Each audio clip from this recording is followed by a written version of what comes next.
Welcome, weary traveller, to a space suspended between the waking world and the quiet embrace of dreams. Tonight, we are leaving behind the frantic hum of modern life, the endless glowing screens, and the heavy burdens of the present day. Instead, we will step through a gentle, invisible threshold, crossing back through the centuries to a time governed by the slow, deliberate rhythm of human hands. Close your eyes and allow the tension to melt from your shoulders, letting your breathing deepen, slowing down to match the calm, steady tempo of a world long past. You are perfectly safe here, wrapped in a blanket of tranquility as we journey to the damp, winding canals of the Dutch Republic. It is the quiet year of 1650. We arrive in the serene, dew-kissed city of Delft, just as the very first hints of silver morning light begin to trace the steep gables of the old brick townhouses. The air is cool, carrying the faint, earthy fragrance of rain-washed cobblestones, mingling with the distant, sweet scent of wood smoke drifting from a baker's early hearth. In a quiet courtyard, tucked securely away from the main thoroughfares, lies a humble ceramic studio, its wooden shutters still drawn tight against the lingering night. Here, in this peaceful stillness, a quiet magic is born from simple earth, water, and beautiful fire. Settle in, release your racing thoughts, and prepare to gently drift into the comforting solace of a forgotten 17th century morning with me. As we stand together outside this slumbering workshop, listening to the soft murmur of the canal waters lapping against ancient stone, I invite you to become a permanent part of our quiet journey. If you find comfort in these slow strolls through history, consider gently pressing the subscribe button, allowing this peaceful sanctuary to always remain within your reach. By subscribing, you ensure that whenever the modern world feels too loud, you will have a timeless refuge waiting for you. You might also leave a softly spoken comment below, sharing where you are resting tonight, or perhaps resting your thumb on the like button to support the creation of more restful escapes. There is no rush here, no urgency demanding your immediate attention, only the open, welcoming embrace of a community dedicated to the gentle pursuit of deep, restorative rest. Feel free to adjust the volume until my voice becomes nothing more than a soothing whisper in the background, blending seamlessly with the atmospheric symphony of the 17th century. Let this channel be a lantern in your window, guiding you back to tranquility night after night. Now, as the golden hues of dawn begin to slowly spill over the terracotta roof tiles, let us reach out and turn the heavy iron handle of the studio door. Our beautifully immersive historical slumber journey is about to gently unfold, inviting you deeper into absolute peace, and it will quietly begin right here, right now, just for you, my dear tired friend.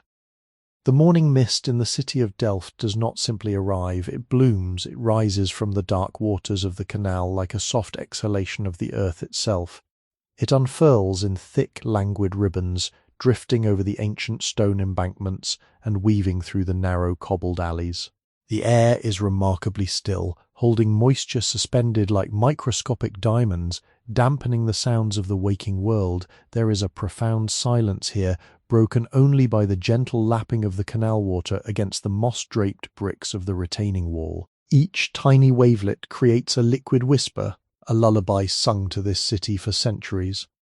The water is dark and reflective, a mirror to the muted pearlescent sky above, capturing the subtle transition from indigo night to the soft, dusty lavender of early dawn. Along the edge of the waterway, small wooden rowboats bob gently, their ropes creaking with a comforting, predictable cadence.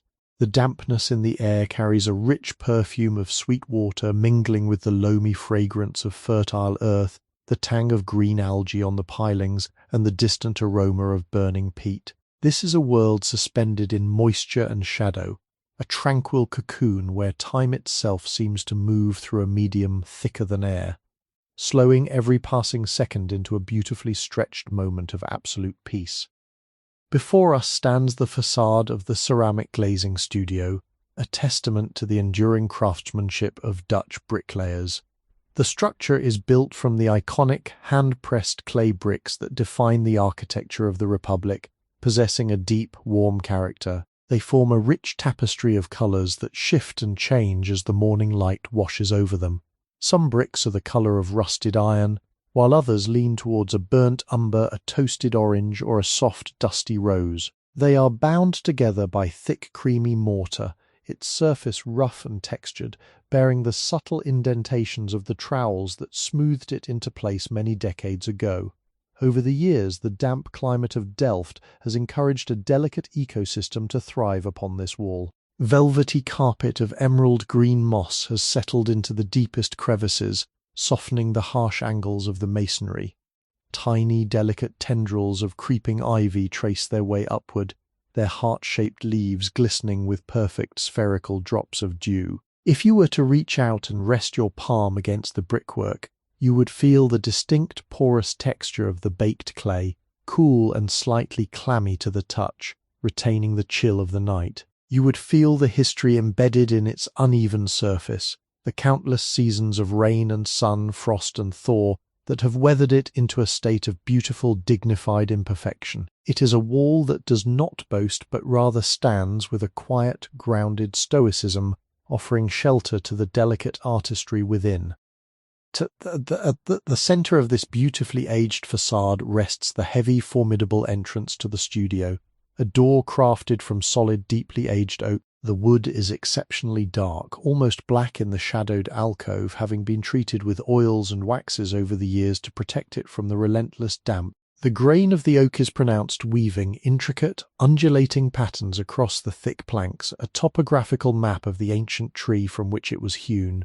If you trace the grain with your eyes, you can see where the wood forms tight, swirling burls, and where it stretches into long, elegant striations. Running vertically down the planks are the subtle marks of the carpenter's adze, shallow rhythmic depressions that catch the soft morning light. The door is secured by heavy hand-forged iron hardware, equally as expressive as the wood it binds. The hinges are massive, sprawling affairs, their edges hammered into simple, flared shapes. The metal itself bearing the beautifully irregular texture of the blacksmith's anvil.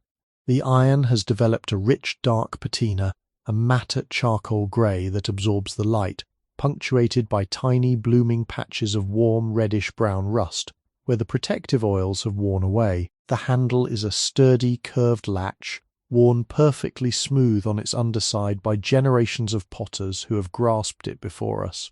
As you place your hand upon the iron, it feels remarkably cold, a grounding sensation anchoring you firmly in the present moment. You press your thumb gently against the release lever, feeling the heavy, satisfying resistance of the internal spring, a mechanical heartbeat waiting to be awakened. Flanking the heavy oak entrance are two tall, narrow windows, their panes constructed from countless pieces of thick, leaded glass.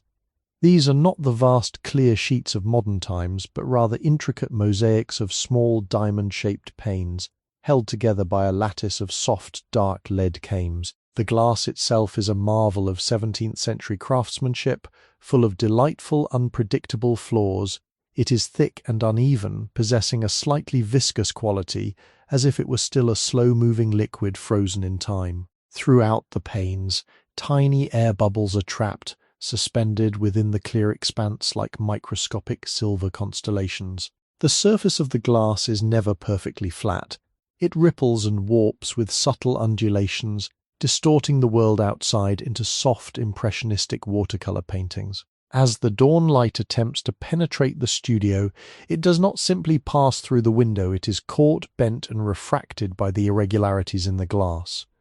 The light splits into incredibly faint, fractured rainbows that dance tentatively across the darkened interior walls. The lead lattice, painted a deep forest green that has faded and chipped over the years, provides a beautiful structured geometry against the fluid nature of the glass.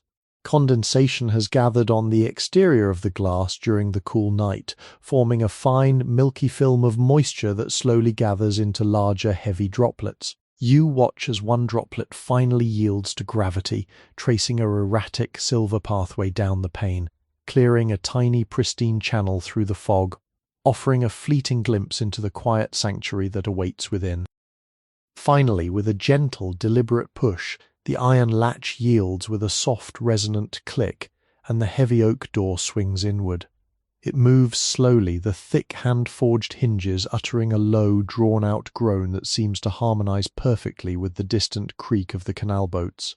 You step over the threshold, a massive solid slab of grey bluestone that has been hollowed out in the centre, worn into a smooth, welcoming depression by thousands of heavy leather boots over the decades.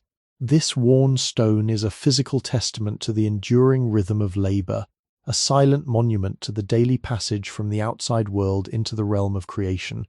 As you cross this boundary, the atmosphere immediately shifts. The cool, damp air of the canal side is replaced by an environment that feels noticeably heavier, insulated and profoundly still.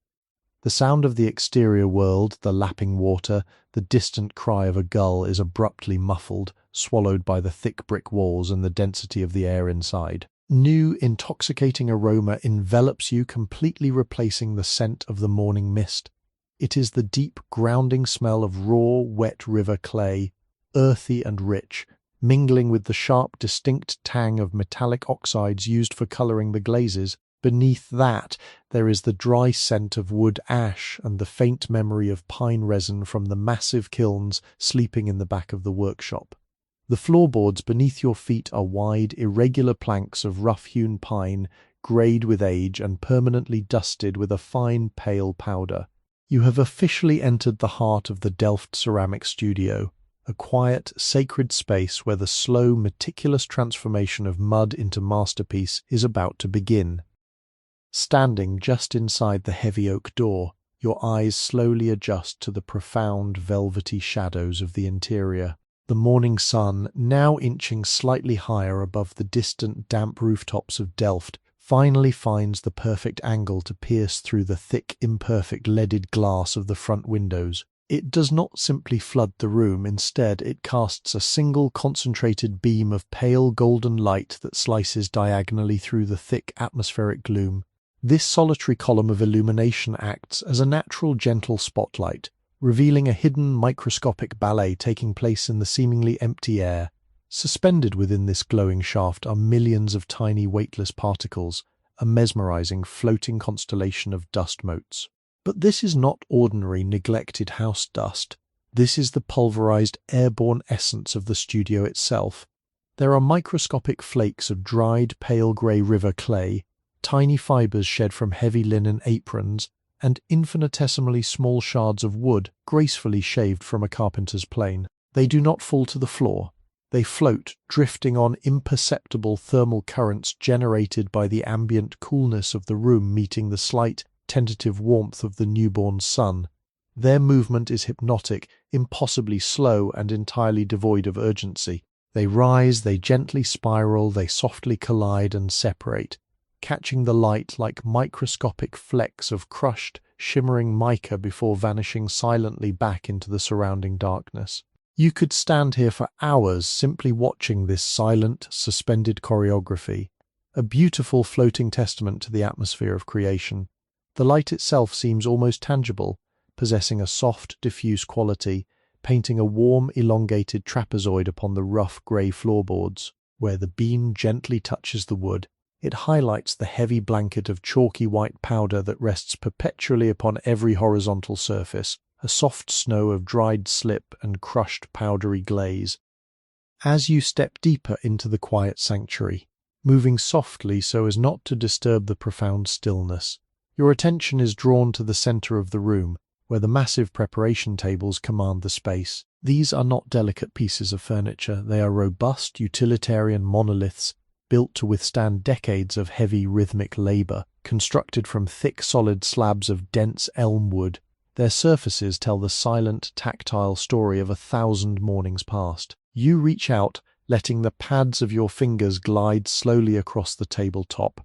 It is an extraordinary, varied landscape of textures. In the very centre where the master potter stands daily to wedge and knead the stubborn clay.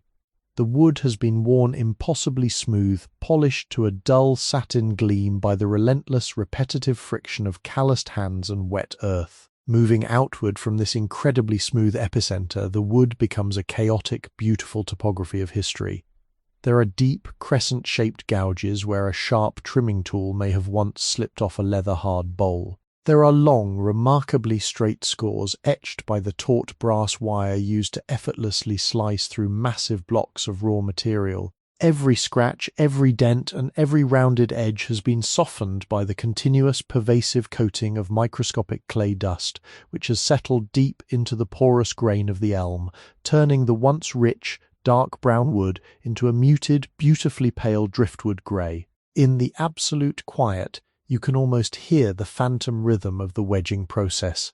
The heavy, wet thud of the clay being thrown down against this very surface, followed by the deep, resonant sigh of the air bubbles being forced out under immense pressure. But right now the table rests in perfect, undisturbed silence, a dormant stage patiently awaiting the artists to arrive. Guided by the deep, pervasive aroma of fertile earth, you slowly navigate toward the far corner of the studio, where the shadows are the absolute thickest. Here, arranged in a neat, deliberate row against the cool brick wall, sit the resting mounds of raw clay. They are not left exposed to the drying air. Rather, they are carefully swaddled beneath heavy, wet sheets of coarse, unbleached linen canvas. The sight of these covered mounds is strangely comforting, beautifully reminiscent of sleeping figures huddled beneath thick winter blankets. You step closer, captivated by the heavy, clinging drape of the wet fabric. The linen is thick and incredibly robust, woven with heavy, irregular threads that create a highly textured grid-like pattern across its damp surface. Because it is completely saturated with water, the canvas has taken on a dark, heavy oatmeal colour, its weight pulling it tightly against the irregular contours of the massive clay hummocks beneath. Where the thick fabric sags gracefully between the peaks of the clay, small dark pools of moisture have quietly gathered, reflecting the dim ambient light like tiny secret undisturbed lakes. The smell here is beautifully intense, a concentrated burst of absolute dampness. It is the pure, unadulterated fragrance of the muddy banks of the River Shee, perfectly married with the slightly sour organic scent of the wet flaxen fibres. If you were to gently press the back of your hand against the canvas, you would find it strikingly cold, holding firmly onto the deep chill of the Delft night, creating a perfectly controlled, insulated microclimate that prevents the precious clay from losing its vital elasticity. These mounds are quietly aging, resting deeply in the dark, allowing the moisture to distribute perfectly evenly throughout their dense mass. A slow, invisible maturation process that requires nothing but absolute patience and the passage of quiet, uninterrupted time. You slowly turn your back to the sleeping clay, allowing your gaze to drift lazily upward, quietly absorbing the architectural anatomy of the ceiling above. It is not plastered or hidden away, it proudly displays the robust wooden skeleton of the building. Massive dark timber joists run horizontally across the expanse, spaced with rigid, beautiful mathematical precision. They are thick hand-hewn beams of old-growth oak, coated in decades of dark, protective pitch that smells faintly of ancient pine forests and slow-burning sweet charcoal. Between these heavy beams, the underside of the floorboards from the level above are clearly visible, their tight seams occasionally weeping tiny crystallized drops of amber-colored tree sap. Suspended from heavy iron hooks driven deep into the flanks of these joists is a fascinating array of drying racks. Simple, elegant wooden lattices suspended by thick, braided hemp ropes. They hang perfectly still in the motionless air, currently empty, patiently waiting to cradle the delicate, freshly turned vessels that will soon be borne on the potter's wheel. The ropes are thick and wonderfully fibrous, bearing the stray, fuzzy strands of worn hemp, coloured a dusty blonde that contrasts beautifully against the blackened oak of the ceiling. Along the plaster walls, neatly arranged on simple wooden pegboards, hang the silent, waiting instruments of the craft. There are smooth, kidney-shaped wooden ribs, their curved edges thinned and beautifully polished by endless repetitive use. There are delicate, loop-ended trimming tools, their iron heads dark and matte, resting peacefully alongside thick, incredibly soft natural sea sponges, dry and stiff in the morning air, waiting to be resurrected by a shallow bowl of fresh, cool water. Every single tool has a specific designated place, reflecting a highly disciplined, calm mind that values peaceful order above all else. This entire room is a beautiful masterclass in latent potential. It is a quiet space holding its breath, a perfectly tuned, magnificent instrument resting securely in its velvet case, waiting only for the gentle warmth of human hands to set its beautiful muddy symphony into motion. The stillness is never empty, it is profoundly full, rich with the quiet, soothing promise of the slow, deliberate work that is soon to gently unfold. Moving with slow, deliberate steps away from the heavy, slumbering mounds of damp river clay, you navigate deeper into the quiet heart of the studio. With each soft footfall, the wide, irregular floorboards of rough-hewn pine groan with a deep, comforting resonance, a low, woody frequency that seems to vibrate gently through the soles of your shoes. You are walking toward a designated alcove positioned perfectly beneath a secondary, slightly larger leaded glass window, a space meticulously chosen to capture the most consistent, forgiving northern light. As you approach this sacred work area, the thick blanket of pale, chalky dust upon the floor begins to shift in its pattern. The chaotic footprints of the broader studio give way to a concentrated, circular clearing, a space where the floor has been swept clean by the constant, rhythmic sweeping of the master potter's leather boots. Here the wood is darker, stained by countless accidental spills of muddy water and polished by years of quiet, stationary labour. This is the absolute epicenter of creation within the studio, the singular point where raw, unformed earth is gently coaxed into soaring, elegant verticality. In the center of this cleared space sits the potter's wheel, a magnificent, complex apparatus of heavy timber and forged iron, currently resting in a state of profound, majestic stillness. It is a large kickwheel, a design that relies not on the mindless drone of a modern motor, but entirely on the quiet, steady rhythm of human energy, a beautiful partnership between the artisan's physical endurance and the heavy, unforgiving laws of physical momentum. Before examining the wheel itself, your gaze is drawn to the humble wooden stool positioned intimately before it. It is a masterpiece of quiet, utilitarian ergonomics, crafted not for aesthetic display, but for decades of unwavering, comfortable support. The stool stands upon three thick, outward splaying legs, turned from dense, solid ash wood, their bases resting flatly against the floorboards to prevent even the slightest distracting wobble. The seat is a fascinating study in the slow, beautiful alteration of organic materials. It is thickly upholstered in a robust layer of tanned oxhide, a heavy leather that began its life stiff and unyielding, but has been gradually coaxed over countless thousands of hours into a state of incredible buttery suppleness. The leather is a deep, rich shade of chestnut brown, though the colour is far from uniform. It shifts and gently fades into much lighter, warmer hues of amber and golden honey, where the constant, gentle friction of the master's woven linen trousers has polished it to a soft, enduring sheen. Around the circumference of the circular seat, the hide is pulled tightly over the wooden frame and secured by a closely spaced row of heavy domed brass tacks. These tacks, once gleaming like tiny suns, have beautifully oxidized over the years, their surfaces dulling to a muted, deep olive green, acquiring a rich, complex patina born from the damp, clay-heavy air of the room. If you were to press your palm against the center of the leather seat, you would feel a deep, perfectly contoured depression, a physical memory of the master potter permanently pressed into the heavy hide, a silent, comforting invitation to sit and embrace the quiet, focused labour of the morning. Your attention now drifts down to the massive horizontal foundation of the apparatus, the heavy wooden flywheel that sits just a few inches above the floorboards. This is the very heartbeat of the potter's wheel, the heavy anchor that stores and smoothly releases the energy required to turn the clay. It is an enormous thick disc, constructed from overlapping planks of solid old-growth oak, a wood chosen specifically for its immense unyielding density. To ensure it remains perfectly round and structurally sound under the immense centrifugal forces it endures, the outer edge of the oak disc is tightly bound by a thick, heavy band of hand-forged iron.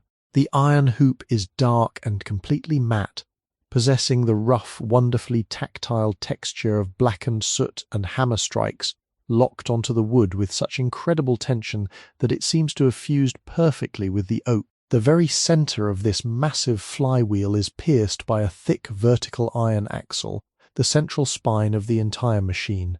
Where the heavy iron axle meets the wooden frame of the wheel housing, there is a generously applied coating of thick, dark animal grease.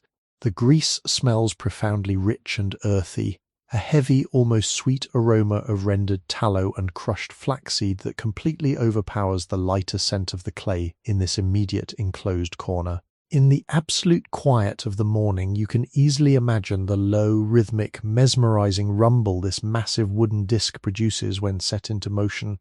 A heavy, continuous hum that vibrates through the floor and settles deep into your chest, creating a steady, hypnotic metronome for the delicate work happening above.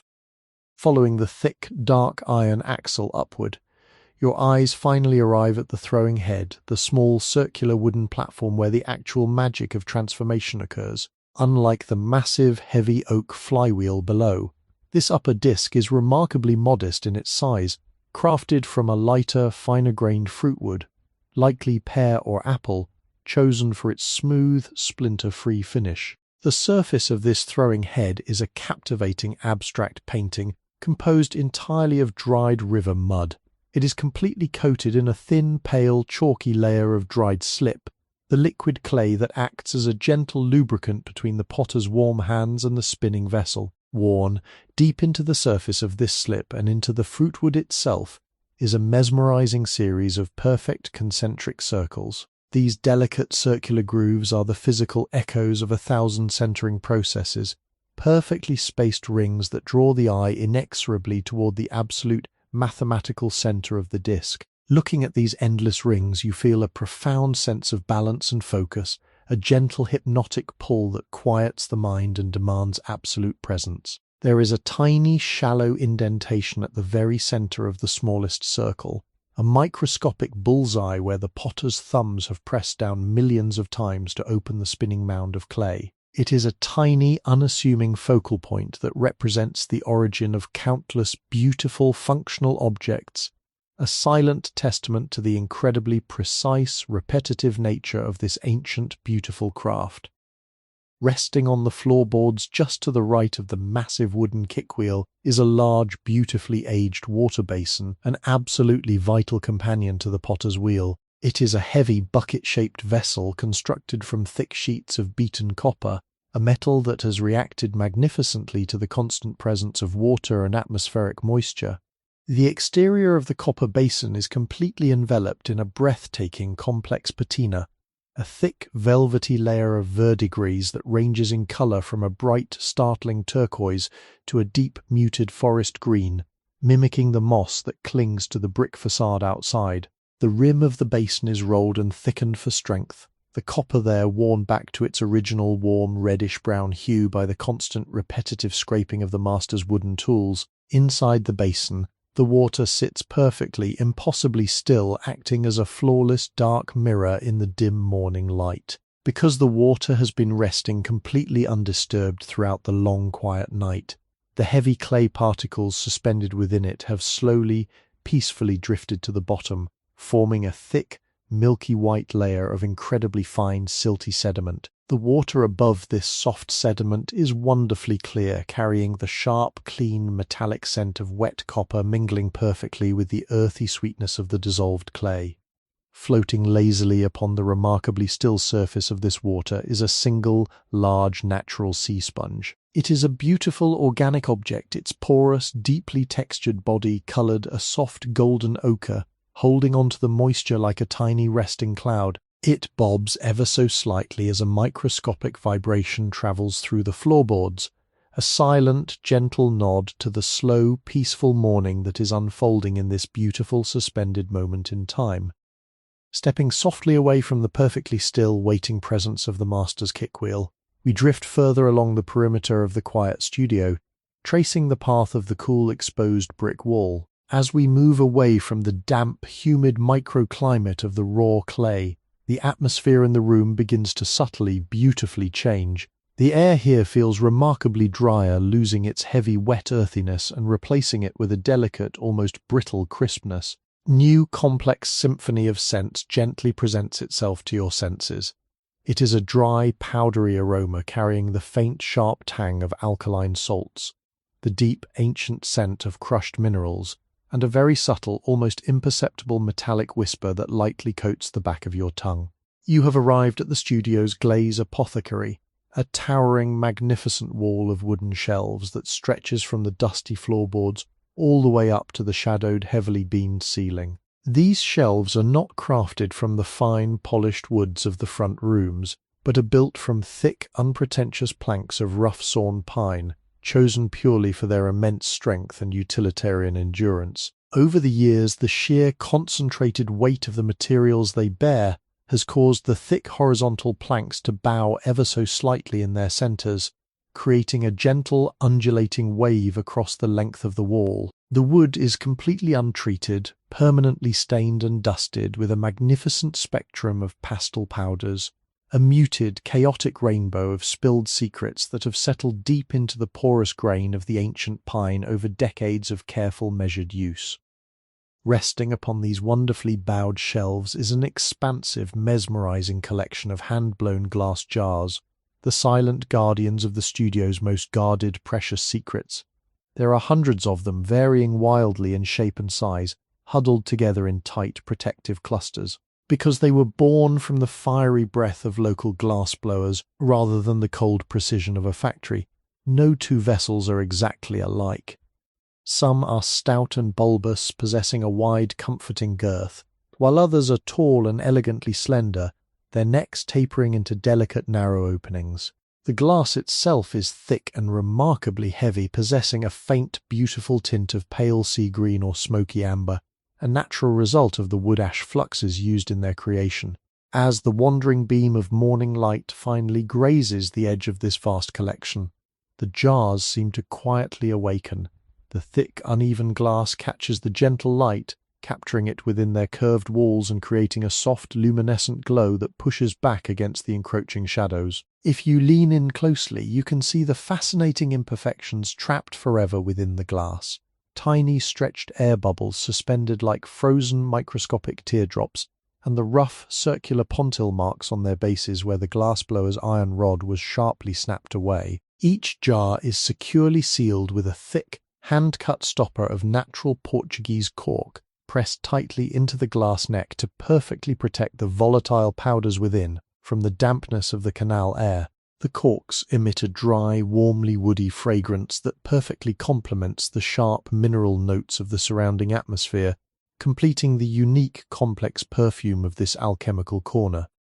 To identify the mysterious contents within these glass vaults, each jar bears a carefully attached paper label, offering a beautiful, quiet study in the slow decay of organic materials. The labels are cut from thick, heavy-laid rag paper possessing a beautifully rough, fibrous texture that you can clearly see even in the dim light. They are affixed to the glass with a simple paste of boiled flour and water, the edges curling ever so slightly away from the jar where the dry air has pulled at them over the passing seasons.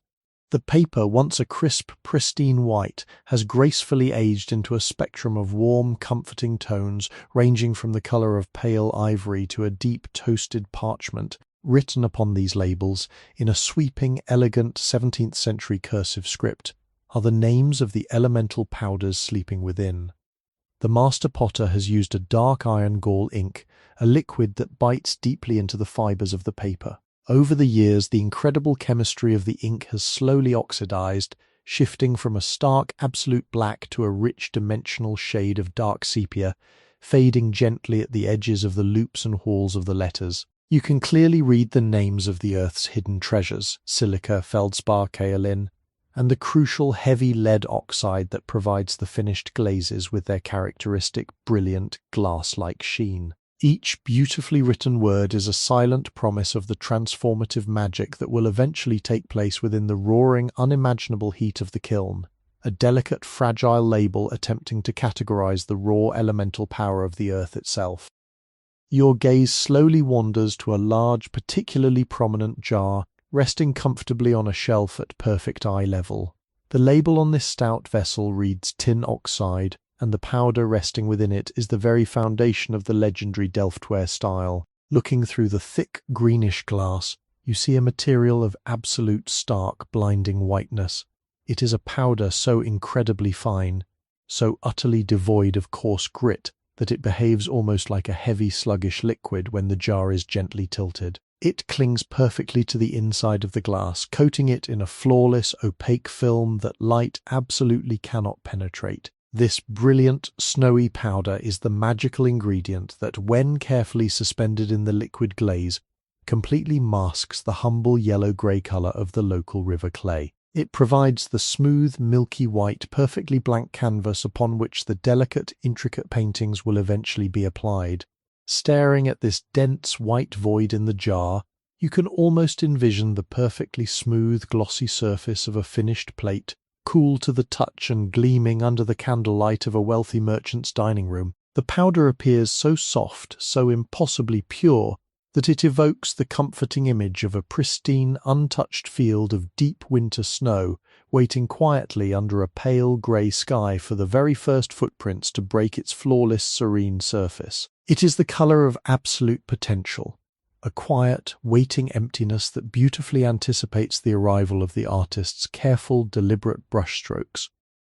Yet the true star of this quiet apothecary, the singular element that has brought the city of Delft its sweeping global renown, rests in a smaller, securely tied jar placed upon the very highest, safest shelf. The label, written in a slightly more deliberate, careful hand, reads cobalt. This is the legendary pigment, the rare, intensely precious mineral imported at extraordinary cost from the deep, dark mines of Saxony. Surprisingly, in its raw, unawakened state, the powder within the glass does not look blue at all. Instead, it is a profound, incredibly dark, bruised purple so deep and saturated that it appears almost completely black in the shadows of the shelf. The texture of the raw cobalt is fascinating. It is a heavy, granular substance, tiny, jagged microcrystals that greedily absorb the morning light rather than reflecting it. It seems utterly impossible that this dark, melancholic, heavy grit could ever transform into the brilliant, vibrant, soaring sapphire blue that defines the delicate floral patterns and sweeping maritime scenes of finished Delft pottery. This profound visual disconnect is the very heart of the potter's quiet magic. It requires a profound, unwavering leap of faith, a deep, learned trust that the invisible, aggressive chemistry of the firing process will unlock the magnificent oceanic colours hidden deep within this dark, unassuming dust. As you stand before this silent wall of sleeping minerals, bathed in the scent of dry earth and old paper, you are enveloped in a deep, comforting sense of order and hidden potential, lulled into a state of profound relaxation by the slow, patient, invisible alchemy waiting quietly in the shadows. Just beneath the towering, meticulously labelled shelves of the glass apothecary, anchored firmly to the chalky, uneven floorboards of the studio, sits the quiet, unyielding heart of the preparation process, the heavy grinding station. The foundation of this dedicated workstation is not a delicate table or a constructed bench, but a massive, incredibly dense section of an ancient, old-growth oak trunk severed horizontally to expose the complex, mesmerizing map of its end grain. This enormous wooden pedestal stands completely immovable, a solid, grounding column of natural timber that dictates a profound sense of permanence within the shifting, dusty room. The top surface of the oak block is a beautiful, deeply textured landscape of botanical history. If you look closely, you can easily trace the tight, concentric growth rings expanding outward from the dark, solid heartwood, each delicate ring representing a single, long-forgotten year of rain, sun, and changing seasons in a distant Dutch forest. Over the years, as the wood has slowly dried and settled in the controlled environment of the studio, deep, beautifully jagged radial fissures have opened across the surface, creating dark, narrow canyons that run from the outer bark toward the absolute center. To prevent the massive block from splitting entirely under the immense repetitive downward force of the grinding process, its circumference has been tightly bound by two incredibly thick, heavy belts of hand-forged iron. These iron bands are deeply textured, bearing the overlapping, rhythmic indentations of a blacksmith's heavy hammer, their surfaces completely coated in a fine, powdery dusting of pale glaze, softening the harshness of the dark metal into a muted, beautifully powdery charcoal grey. Resting atop this immovable oak pedestal is the mortar itself, an object of magnificent, undeniable gravity.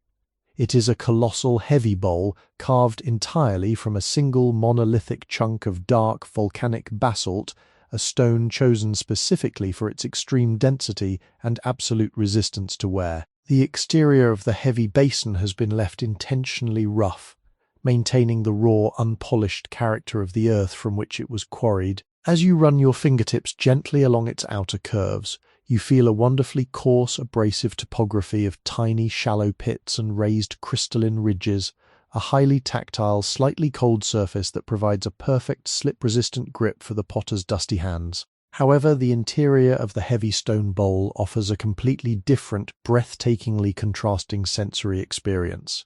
The inner basin is a deep, sweeping concave hemisphere that has been worn impossibly smooth by decades of endless repetitive friction. It is polished to a dark, flawless, glass-like sheen, reflecting the dim morning light with a soft, muted luster.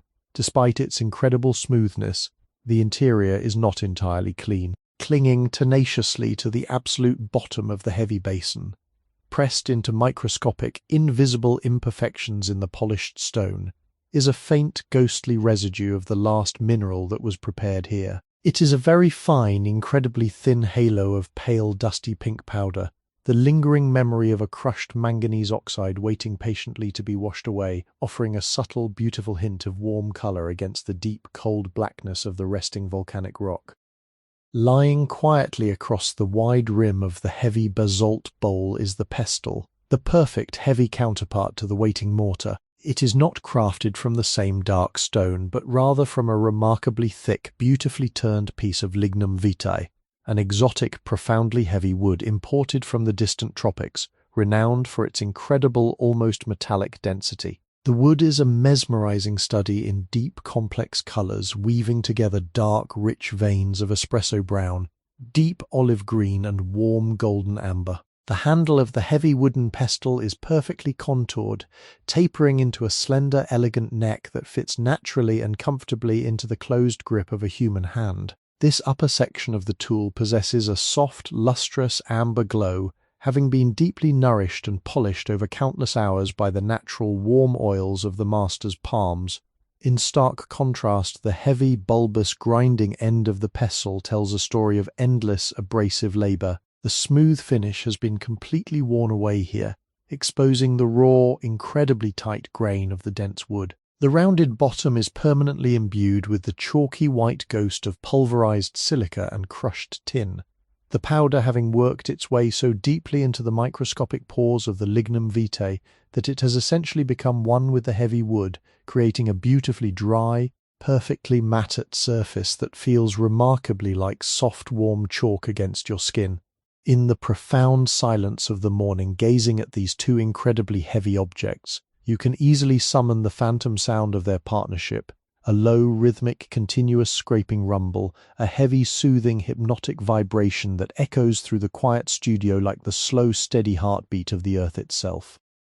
Positioned neatly on a low, sturdy wooden shelf immediately adjacent to the heavy oak grinding block rests a meticulously stacked tower of finishing sieves, the final crucial gatekeepers in the long journey from rough earth to perfectly smooth glaze. These delicate tools provide a striking, beautiful visual contrast to the immense, crushing weight of the dark stone mortar. The frames of the sieves are masterpieces of gentle woodworking, crafted from thin, flexible strips of pale ashwood that have been carefully steamed over boiling water until pliable, then bent perfectly into rigid, elegant, circular hoops. Where the ends of the bent wood smoothly overlap, they are securely fastened together by a vertical row of tiny, flat-headed copper rivets.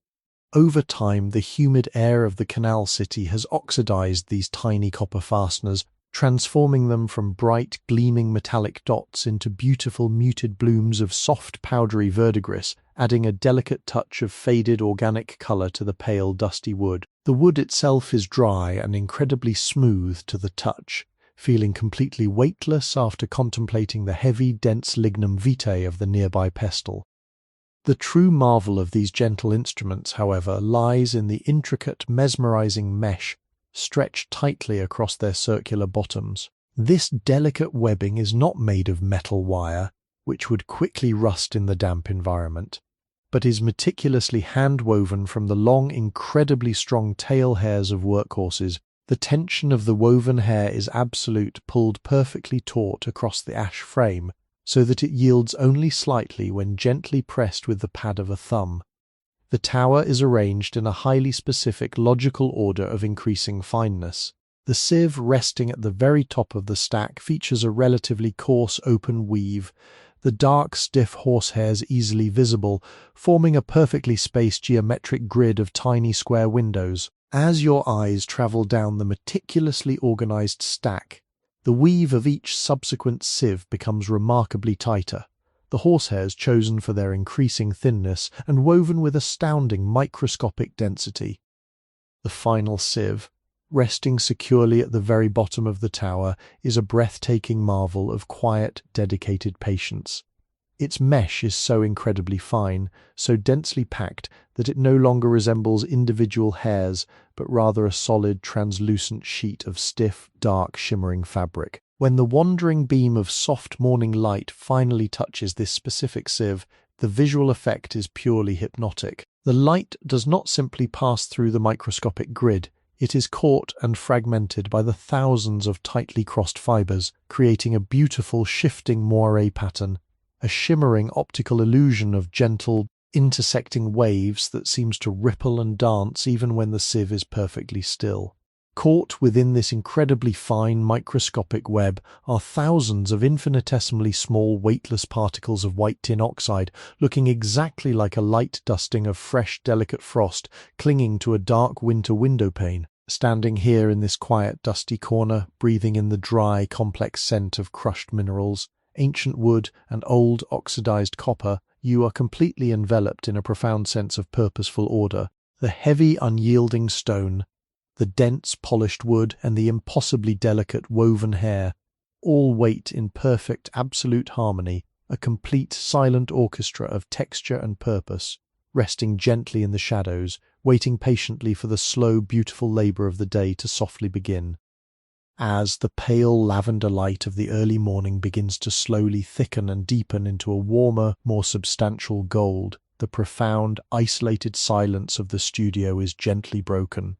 It is not a sudden or jarring interruption, but a soft, rhythmic addition to the quiet symphony of the awakening city. From the cobblestone pathway just beyond the thick brick walls, the slow, deliberate crunch of heavy leather boots announces the arrival of the master potter. The heavy iron latch of the ancient oak door clicks with a dull, familiar resonance, and the heavy timber swings inward, allowing a brief, swirling eddy of cool, damp canal air to gracefully sweep into the dusty room. The master steps over the worn bluestone threshold, closing the door behind him with a soft, solid thud that perfectly seals the sanctuary away from the world once more. He moves with a quiet, unhurried grace, his body entirely attuned to the sleepy, peaceful rhythm of his environment. There is no rush in his steps, no frantic energy of a man burdened by the ticking of a clock. Instead, he carries the calm, grounded presence of an artisan who deeply understands that true, enduring beauty can never be hurried. As he walks slowly past the slumbering mounds of wet clay, his garments softly brush against the heavy wooden preparation tables, introducing a new, deeply comforting layer to the studio's complex aroma. The master is cloaked in the practical, heavy fabrics of the 17th century Dutch working class. He wears a thick, densely woven woolen jacket dyed a deep, muted indigo that has beautifully faded at the elbows and shoulders into a soft, powdery slate blue. The wool is thick and coarse, retaining the faint, earthy smell of the lanolin from the sheep, perfectly mingled with the rich, sweet fragrance of the dark Virginia pipe tobacco he smokes during his evening walks along the waterfront. Over this heavy jacket, he wears his most essential garment, a massive, floor-length apron crafted from incredibly thick, protective ox hide. This leather is remarkably different from the supple, polished hide of the stool. It is rigid, heavily creased, and bears the magnificent, chaotic scars of decades of intense labor. It is permanently splattered with overlapping, dried droplets of white tin glaze, pale river slip, and dark, sooty smudges from the roaring kilns. When he moves, the heavy leather apron creaks with a low, rhythmic groaning sound, a wonderfully tactile noise that speaks of immense durability and quiet, steadfast protection. His hands, briefly illuminated as he passes through the singular beam of morning light, are a breathtaking roadmap of his lifelong devotion to his craft. They are large, powerful hands, the knuckles pronounced and the skin deeply tanned and heavily calloused. Yet, despite their rugged, weathered appearance, the tips of his fingers are remarkably smooth, polished to a sensitive, delicate finish by the endless, gentle friction of spinning wet earth. Before he even glances at the waiting kick-wheel or the tightly sealed jars of precious mineral powders, the master potter moves toward a small shadowed alcove tucked away in the deepest, most insulated corner of the room. Here lies the very first mandatory ritual of the morning, a quiet ceremony dedicated not to earth or water, but to the comforting essential element of fire. Resting upon a low heat-scarred platform of salvaged brick sits a modest, heavy brazier cast entirely from thick, blackened iron. It is a simple, beautifully functional object, perched upon 3 stout, rounded legs, its deep basin waiting patiently to dispel the deep, damp chill that has settled into the studio overnight. The master reaches into a deep pocket of his indigo jacket and retrieves a small, worn leather pouch, untying its leather drawstring with incredibly slow, deliberate movements. From the pouch he withdraws 2 beautifully primitive tools, a rough, jagged shard of dark grey flint, and a heavy curved striker of high-carbon steel, forged into a simple, elegant C-shape that fits perfectly around his knuckles.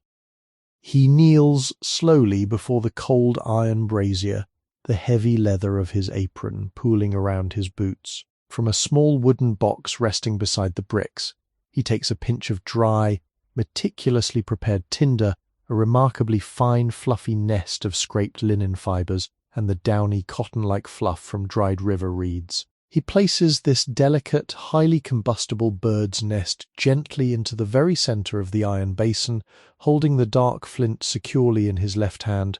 Positioned just above the nest of tinder, he raises the steel striker in his right. With a swift, practised downward grazing motion, the steel sharply bites against the hard, unforgiving edge of the flint. A sharp, incredibly crisp metallic clink echoes through the quiet alcove, a bright, percussive note that instantly shatters the stillness. From the point of impact, a shower of microscopic, blindingly bright orange sparks is violently born. Most of these tiny, brilliant stars immediately fade, swallowed by the morning shadows before they even touch the iron, leaving behind a faint, sharp scent of ozone and crushed stone. But one single perfect, glowing speck of incandescent metal falls precisely into the centre of the downy linen nest. The master potter immediately leans in incredibly close, his face bathed in the soft ambient gloom. The tiny spark glows intensely, a microscopic burning sun eating eagerly into a single linen fibre. He purses his lips and delivers a breath so incredibly gentle, so perfectly controlled that it barely disturbs the surrounding fluff. It is a breath born of immense patience, a slow, continuous stream of air that softly coaxes the tiny ember, encouraging it to spread. The tiny orange dot slowly begins to expand, creeping steadily along the microscopic fibres, turning the pale linen into a delicate, glowing web of fragile, red-hot lace. Thin, perfectly straight ribbon of pale blue smoke begins to rise, carrying the distinctly dry, slightly acrid scent of burning flax. The master continues his long, gentle, sustained exhalation. The heat builds, invisible but intensely concentrated, until with a soft, almost imperceptible whoosh, the nest of tinder joyfully surrenders to a bright, dancing golden flame. It is a beautiful, fragile, newborn fire, casting soft, warm, rapidly shifting shadows against the cold brick wall. Carefully, with the utmost reverence, the master begins to feed this young flame, placing tiny splintered twigs of dry resinous pine across the burning linen. The pine needles catch instantly, crackling with tiny, sharp, snapping sounds, releasing a sudden, heavy burst of sweet, sticky woodland sap into the damp canal air. Once the small twigs are burning fiercely, he slowly adds the final fuel. Small, irregularly shaped lumps of densely packed, slow-burning hardwood charcoal. He uses a pair of long, beautifully forged iron tongs to place each dark lump deliberately into the dancing flames. At first, the cold charcoal resists, sitting black and stubborn amidst the fire. But gradually, as the master patiently watches, the edges of the dark lumps begin to catch the heat. They shift from absolute black to a dusty, soft grey, and finally, deep within their cracked surfaces, a profound, steady, pulsating ruby-red glow begins to emanate. The dancing, chaotic flames of the pine twigs slowly die away, replaced by the intense, stable, radiating heat of the glowing coals. The master hovers his large, calloused hands just above the brazier, closing his eyes as the dry, glorious warmth seeps deep into his cold, stiff joints. The heat chases away the lingering dampness of the long night, warming the leather of his apron and filling the small alcove with a profound, deeply comforting sense of safety and quiet, unhurried preparation. With the fire finally established, singing its low, crackling song, the master turns his attention to a small, beautifully rounded copper kettle resting on a nearby shelf.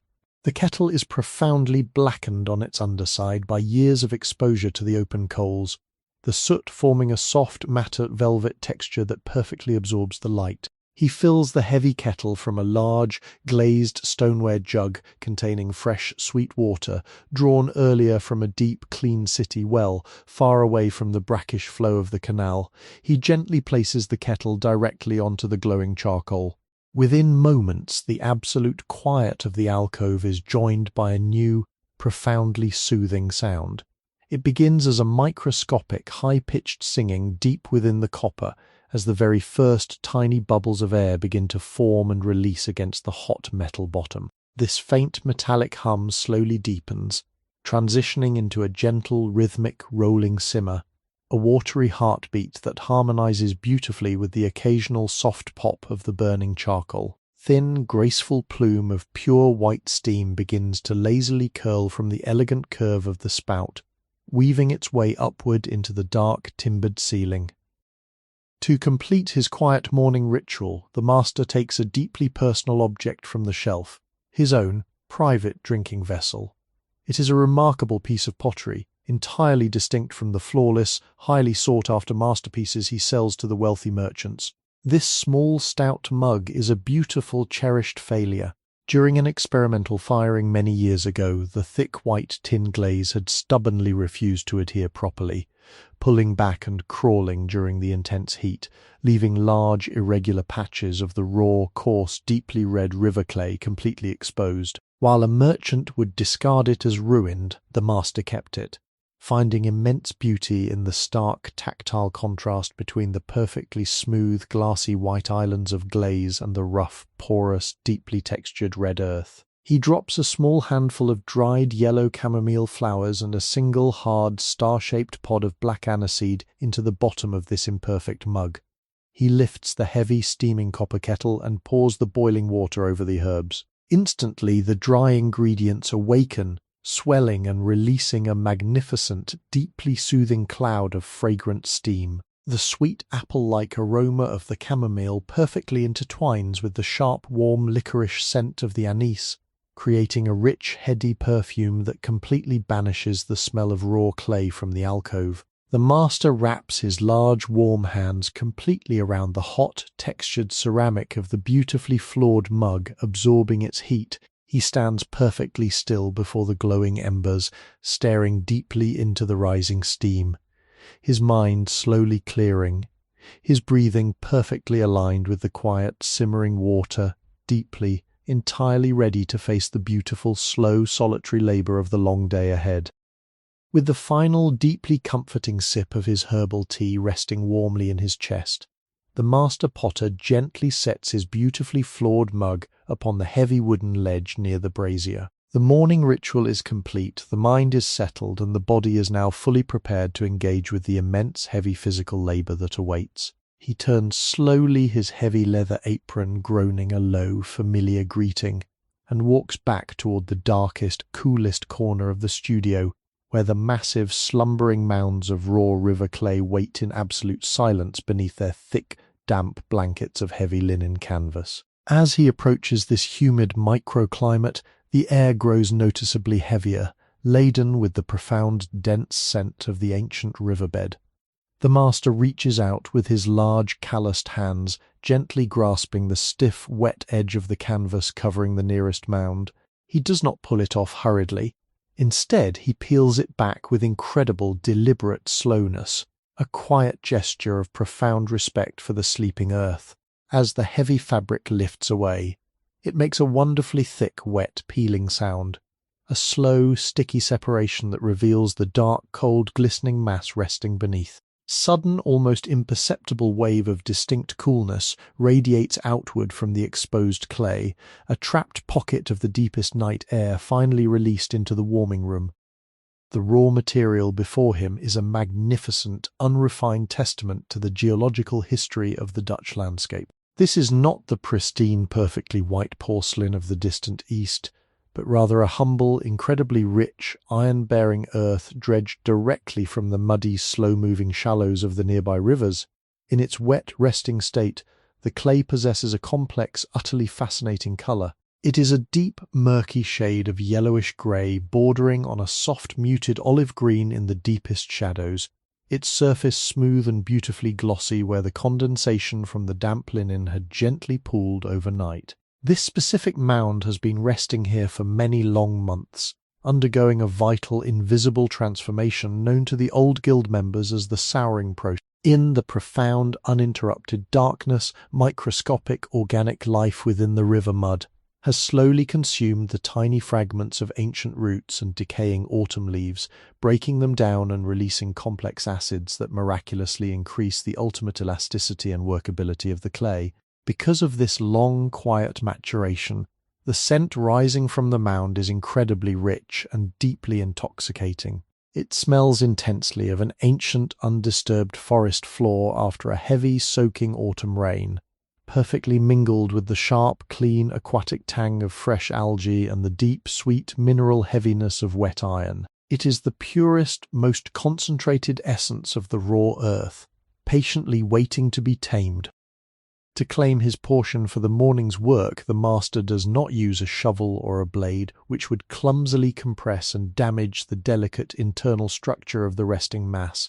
Instead, he reaches toward a heavy iron nail driven deep into the nearby brick wall and retrieves his cutting wire. It is an instrument of beautiful, brutal simplicity.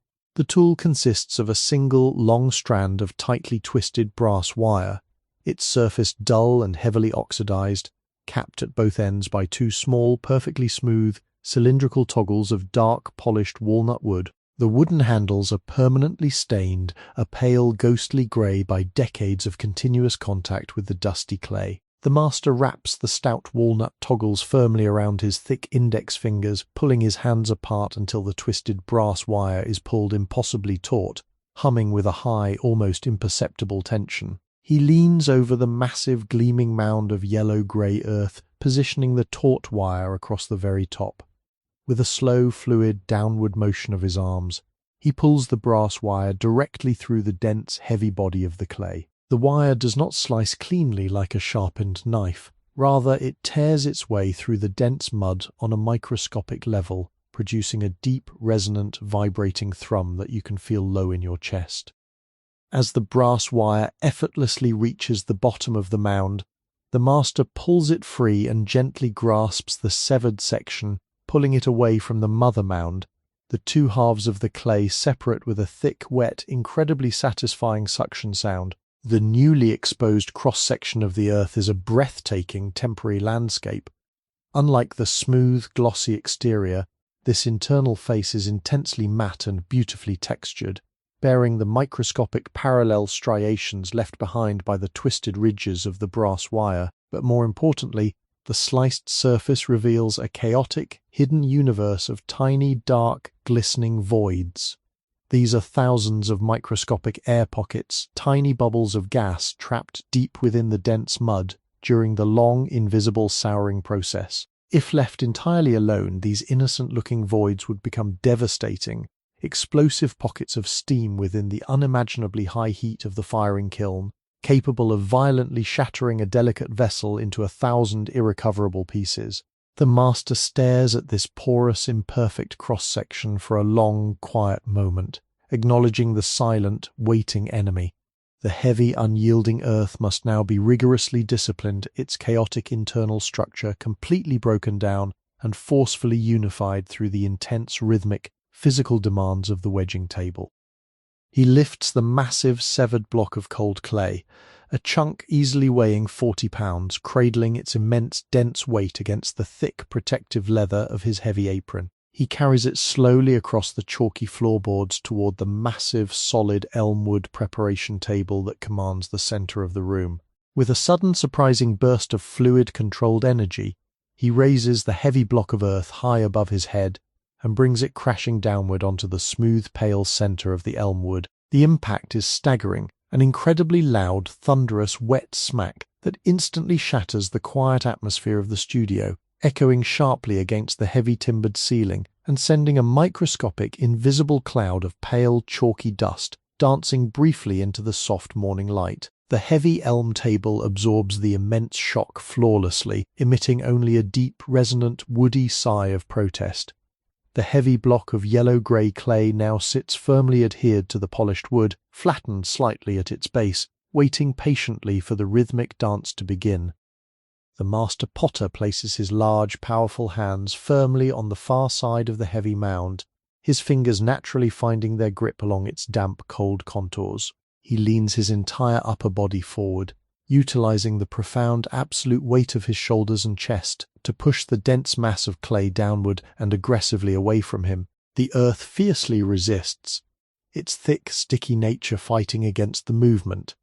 But the master's strength is overwhelming. As he pushes, the very bottom edge of the clay drags and smears beautifully against the dry, pale grain of the elm wood, while the top of the mass rolls gracefully over itself, folding inward much like a heavy, crashing ocean wave. He then releases the immense forward pressure, rocks his body backward, and uses the heels of his hands to gently pull the rolled mass back toward his chest, slightly turning it on its axis.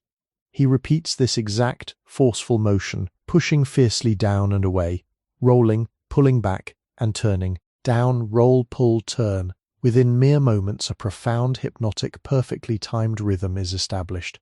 It is a beautifully heavy physical metronome, the wet, slapping sound of the folding clay blending flawlessly with the master's slow, deep, highly regulated breathing. As the rhythmic wedging continues, the shape of the heavy clay begins to miraculously transform beneath his calloused palms. The irregular, blocky mass slowly morphs into a mesmerizing, highly specific form that the old potters refer to as the ram's head. The very center of the mass pushes outward into a rounded snout, while the sides elegantly coil backward into tight, spiraling spirals, perfectly mimicking the heavy ridged horns of a majestic mountain sheep. With every single forceful downward push, the clay is stretched, violently folded over upon itself, and severely compressed. The auditory experience of this microscopic violence is fascinating. Woven beneath the heavy, rhythmic thud of the earth against the elm wood is a continuous, delicate symphony of tiny, sharp, snapping sounds. These are the trapped, microscopic air bubbles, the silent enemies discovered in the cross-section, finally being forced to the surface and joyfully exploding under the immense, crushing pressure of the master's hands. Pop, snap, crackle. It is the sound of chaos being systematically eradicated, the sound of wild, unformed earth yielding entirely to human intention. The master continues this exhausting, repetitive dance for what feels like an eternity, his body rocking back and forth in a beautiful, trance-like state of complete physical absorption. He does not stop until the clay feels absolutely, fundamentally different beneath his palms. Slowly, the thick, sticky resistance fades, replaced by a smooth, deeply satisfying, buttery elasticity.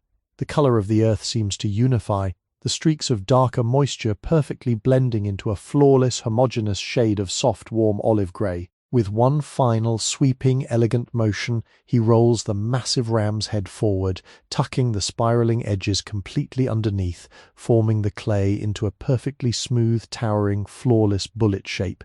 He gives the very top of the mass a single, gentle, loving pat with his flattened palm. The surface of the earth is no longer cold, it is now noticeably warm, heated entirely by the immense continuous friction of the long wedging process.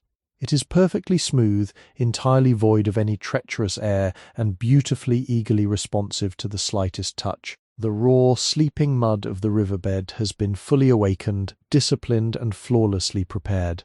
It sits upon the dusty elm table like a heavy, perfectly balanced waiting pendulum, completely ready to face the dizzying, magical verticality of the master's spinning wheel.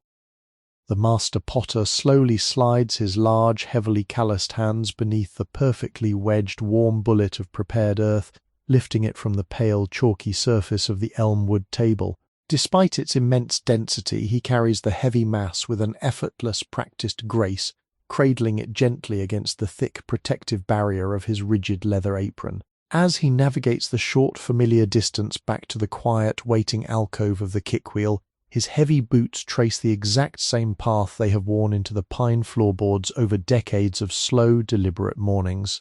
The profound silence of the room is punctuated only by the low, rhythmic groaning of his heavy leather garments and the faint, dusty echoes of his unhurried footsteps. He approaches the magnificent, silent apparatus of heavy timber and forged iron, stopping just before the supple, dark chestnut leather of the three-legged stool. With a slow, entirely fluid motion, he lowers his body onto the deeply contoured seat. The ancient ox hide warmly accepts his weight, releasing a soft, familiar creak of absolute submission, the deeply tanned leather perfectly matching the exact personalized depression it has held for countless thousands of hours. He settles into his posture with meticulous care, ensuring his spine is perfectly straight, his heavy shoulders relaxed and dropped, and his breathing beautifully aligned with the profound stillness of the shadowed alcove.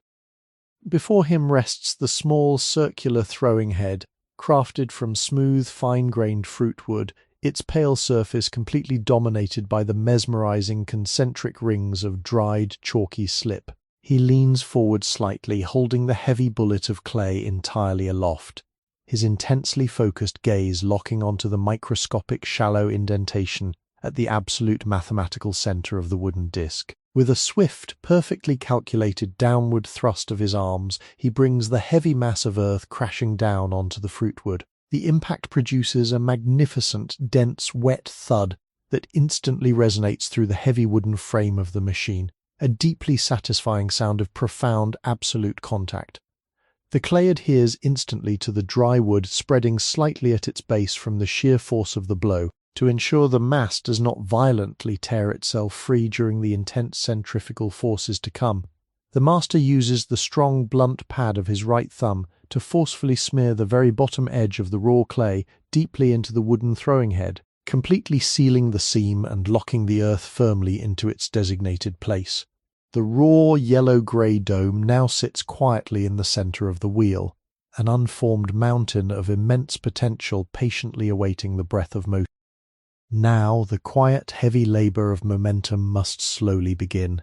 The master extends his right leg, his foot clad in a soft, deeply worn shoe of incredibly supple, thin leather, reaching down to find the smooth outer edge of the massive iron-bound oak flywheel resting just inches above the dusty floorboards. He rests the sole of his shoe against the heavy wood, feeling the immense, dormant weight of the machine waiting beneath him. With a slow, deliberate, powerful outward thrust of his leg, he gives the massive wooden disc its very first push. The wheel resists fiercely at first, the thick, heavy animal grease packed around the central iron axle thick and sluggish from the cool morning air.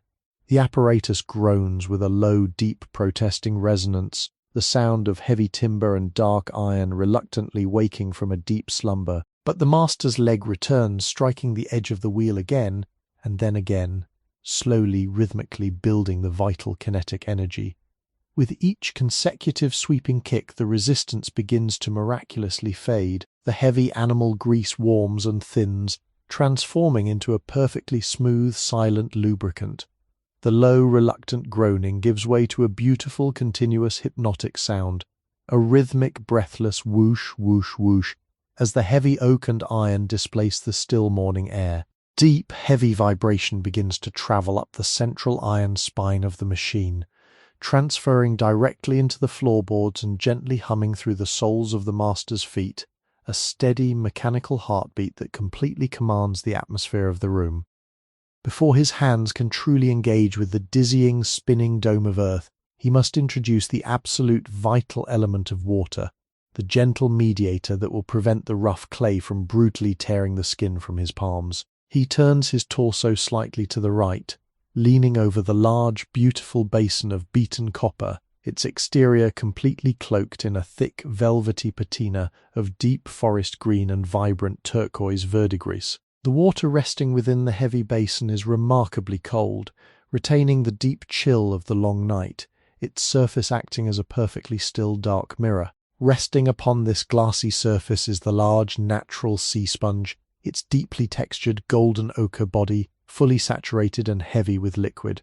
The master plunges his large right hand directly into the icy water, his fingers wrapping firmly around the soft, porous body of the sponge. He lifts it from the dark basin, a heavy cascade of perfectly clear silver water pouring back down from its jagged edges, disrupting the quiet surface with a beautifully chaotic musical splashing. He holds the dripping golden sponge directly over the apex of the violently spinning dry dome of clay.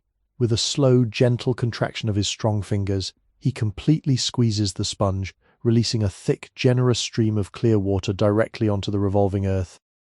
The moment the cold water makes contact with the spinning dry clay, an instant, breathtaking alchemy occurs. The water does not simply wash over the surface, it aggressively interacts with the rapidly moving earth, instantly dissolving the very outermost layer of microscopic clay particles. In the fraction of a second, the clear, pure water is entirely transformed into slip, a thick, wonderfully viscous, incredibly silken, milky white fluid that acts as the absolute perfect lubricant. This beautiful pale liquid immediately coats the entire spinning dome, completely smoothing away the rough, porous texture of the wedged clay, replacing it with a flawless, gleaming, mirror-like sheen that catches and beautifully reflects the single pale beam of morning light slicing through the lidded glass window. The master tosses the damp sponge back into the copper basin with a soft splash, and finally, with profound reverence, he lays both of his large, dripping hands completely upon the spinning mass. The initial contact is jarring, a profound physical shock, because the clay was simply dropped onto the wheel. It is not perfectly centered. It is wildly asymmetrical, violently wobbling and throwing its heavy weight erratically against the palms of his hands. This aggressive, unbalanced thumping sends a powerful, chaotic vibration directly up his forearms, a physical manifestation of the earth desperately fighting to retain its wild, unformed nature. The master does not fight this wild energy with erratic movements. Instead, he completely anchors himself. He deeply locks his heavy elbows tightly against his hip bones, using his entire solid torso as an immovable, rigid bracket. He leans his body weight slightly forward, pressing the heel of his left hand fiercely against the side of the spinning mound, while his right hand rests heavily upon the top, pushing relentlessly downward. He is no longer just using his arms, he is using the profound, grounded weight of his entire body, supported by the immovable structure of the ancient stool, to fiercely combat the chaotic, wobbling mass. Slowly, magnificently, the immense, unyielding pressure of human intention begins to overcome the chaotic rebellion of the earth. Under the relentless, crushing force of his locked hands, the wild, aggressive wobbling begins to beautifully, gradually subside. The master uses the edges of his palms to gently squeeze the base of the clay, slowly forcing the entire heavy mass to miraculously rise upward, drawing it into a tall, beautifully slender, perfectly symmetrical spinning cone. This vital motion, known as coning up, forces every single microscopic particle of the wet clay to perfectly align itself in a continuously ascending spiral. He then covers the sharp apex of the tall cone with his right palm and, with immense controlled downward pressure, completely forces the clay back down upon itself, compressing it into a wide, thick, flawlessly smooth puck. He repeats this mesmerizing process, coning slowly upward, pressing heavily downward 3 distinct times. With every single upward pull and downward crush, The thick silken slip beautifully coats his knuckles, running in pale, milky rivulets down his heavily veined wrists, heavily perfuming the immediate air with the deep, intoxicating aquatic scent of wet river mud and cold copper. As he applies the absolute final, unifying pressure to the wide, spinning puck of earth, a breathtaking magical illusion occurs. The violent, erratic wobbling has been entirely eradicated. The clay is now spinning in absolute, flawless mathematical harmony with the heavy iron axle below. Because its shape is now so entirely perfect, so profoundly centered, it completely loses the visual appearance of motion. Although the massive oak flywheel below is spinning fiercely, generating a powerful, rhythmic wind that gently rustles the heavy leather of his apron, the pale, gleaming dome of clay resting perfectly between his wet hands suddenly appears absolutely beautifully stationary. It looks exactly like a smooth, solid, unmoving half-sphere of pale, polished marble, its wet, glossy surface perfectly reflecting a tiny, warped, stationary image of the multi-paned window above. The only evidence of its dizzying, continuous rotation is the thick, hypnotic, silken slip that seems to continuously, miraculously emerge from beneath the master's gentle pressing fingertips, pooling quietly in the shallow depression of his palms. The wild, ancient earth of the riverbed has been entirely, completely tamed, locked into a state of perfect spinning equilibrium, waiting in a profound hypnotic trance for the incredibly delicate hollow space to be opened within its absolute silent center. With the yellow-grey river clay now resting in a state of absolute flawless equilibrium, perfectly centered upon the rapidly spinning fruitwood disc, the master potter prepares for the most delicate, critical maneuver of the entire throwing process, the opening of the vessel. The perfectly smooth, domed surface of the earth resembles a wet, polished river stone, catching the ambient light and reflecting a soft, continuous silvery sheen. He leans in closer, his broad shoulders dropping slightly as he entirely focuses his attention upon the microscopic, mathematically precise center of the spinning mass. He brings both of his large, dripping hands together, deeply interlocking his fingers to create a single, unified, incredibly stable tool of flesh and bone. He extends his two heavy thumbs outward, perfectly aligning their blunt, calloused tips. With an impossibly slow, agonizingly deliberate downward motion, he gently presses the very tips of his thumbs exactly into the absolute center of the spinning dome. The immediate physical resistance of the dense, highly compressed earth is profound.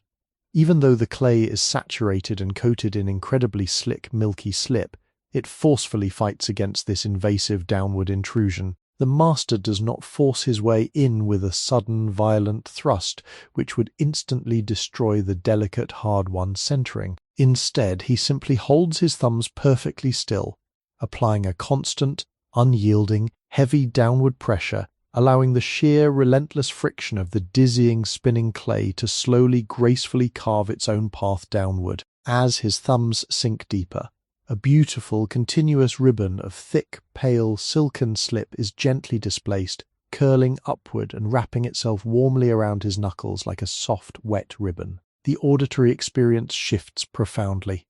The quiet, rhythmic whoosh of the heavy wooden flywheel below is now joined by a deep, continuous, wet, squelching friction, a thick, rich, muddy sound that speaks of immense physical pressure and the slow, reluctant yielding of the earth. He pauses his downward descent precisely half an inch above the surface of the wooden throwing head, relying entirely on the incredibly highly attuned, sensitive nerves in the tips of his thumbs to measure this blind, invisible distance, ensuring the bottom of the vessel will have the exact, perfect thickness required to withstand the fiery torment of the kiln.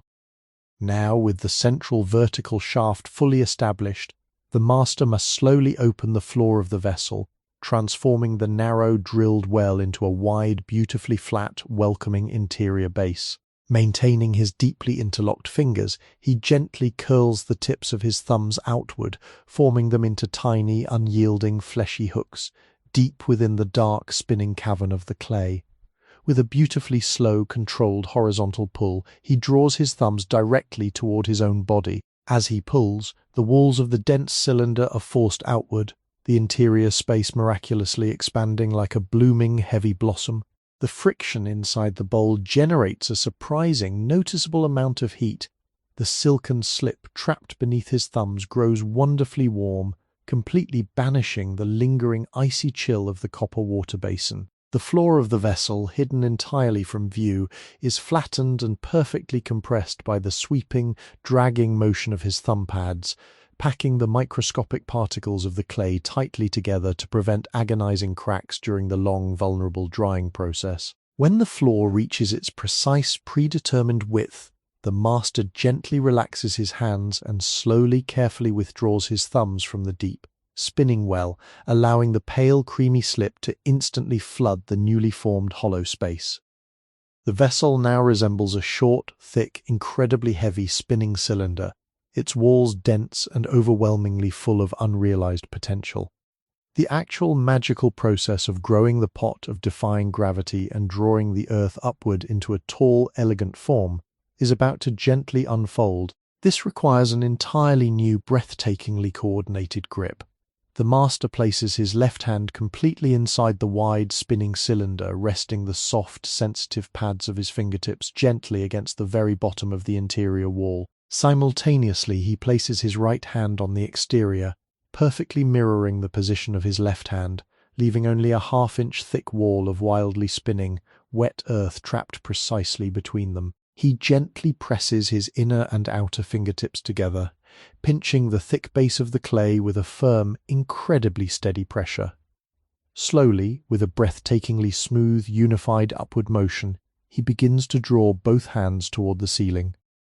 As his perfectly synchronized hands travel slowly upward, the thick, heavy clay trapped between them is forcefully squeezed, thinned, and miraculously drawn vertically. It is a stunning, mesmerizing defiance of natural physics. The heavy, sluggish river mud, deeply bound by gravity, is suddenly coaxed into a soaring, delicate, incredibly light, vertical cylinder.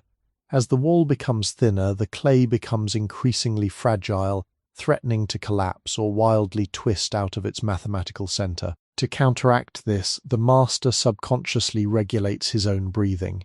He takes a long, deep, perfectly measured breath as he begins the pull, and holds it in his chest, completely immobilizing his torso and transforming his arms into rigid, unmoving iron brackets. Only when he reaches the very top, delicate lip of the newly formed cylinder does he softly exhale, gently releasing the intense, pinching pressure. He repeats this precise, breathtaking upward pull 3 consecutive times, each pass significantly thinning the wet walls and adding precious, beautiful inches to the vessel's towering height. With each successive pull, the rich, deeply saturated color of the clay visibly lightens, the thick, pale slip being beautifully stretched over an increasingly vast, delicate surface area. Despite the incredible towering height achieved by the careful pulls, the exterior surface of the wet cylinder remains deeply grooved, completely covered in a thick, chaotic, deeply spiraled pattern of thick slip and the rhythmic, indented tracks left behind by the master's heavy fingertips. To truly reveal the elegant final form, the wall must be rigorously cleaned and sharply defined. The master reaches slightly to his right, his wet fingers grazing the neat, meticulously organized row of wooden tools resting upon a narrow shelf. He selects a small, beautifully simple implement, a thin, kidney-shaped rib carved entirely from a dense piece of salvaged pear wood. The rib is incredibly thin, its curved edge painstakingly sanded to a perfectly sharp, precise, splinter-free finish. The wood deeply stained a dark, mottled brown by decades of absorbing the rich, wet river clay. Holding this wooden rib perfectly vertically in his right hand, he brings it directly into contact with the spinning exterior of the tall cylinder, while his left hand supports the delicate wall perfectly from the inside. The very moment the sharp, hard edge of the pear wood meets the dizzying, spinning wet earth, a magnificent, deeply satisfying sound is born. It is a crisp, continuous, metallic-sounding shh, a clean, wet, scraping resonance that completely slices through the heavy, damp air of the quiet studio. As the cylinder continuously rotates against the unyielding, stationary edge of the wooden rib, the thick, chaotic, excessive layer of pale slurry is instantly and violently stripped away. The thick, wet slip cleanly curls back over the edge of the tool, falling away in heavy, milky ribbons to splash softly onto the throwing head below. In its wake, the true, flawless, incredibly smooth surface of the vessel is miraculously revealed. It is a breathtaking transformation. The wobbly, heavily grooved, organic, muddy tower is instantly replaced by an object of supreme, rigid architectural perfection. The wall is now incredibly tight, possessing a flawless, unblemished, matte surface that perfectly reflects the ambient morning light without a single stray ripple or distortion.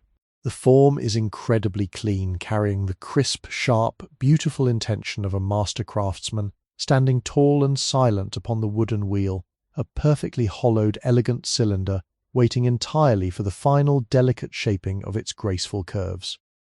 With the towering, meticulously thinned cylinder standing perfectly rigid upon the quietly humming fruitwood throwing head, the master potter now prepares to breathe absolute organic life into the geometric starkness of the shape. The straight walls, while technically flawless, are completely devoid of character, merely an intermediate stage in the long, beautiful journey toward the iconic swelling curves of classical Delftware. To achieve this magnificent volumetric expansion, he must gently stretch the dense, wet clay outward from the absolute inside, a blind, incredibly perilous procedure where the slightest, microscopic miscalculation of pressure would result in the instant, catastrophic collapse of the delicate spinning walls. He releases his firm, two-handed grip on the cylinder, allowing the vessel to spin freely for a moment, a pristine, hollow tower of pale, wet earth, softly catching the wandering beam of morning light. He reaches once more into his small, shallow bowl of fresh, clean water,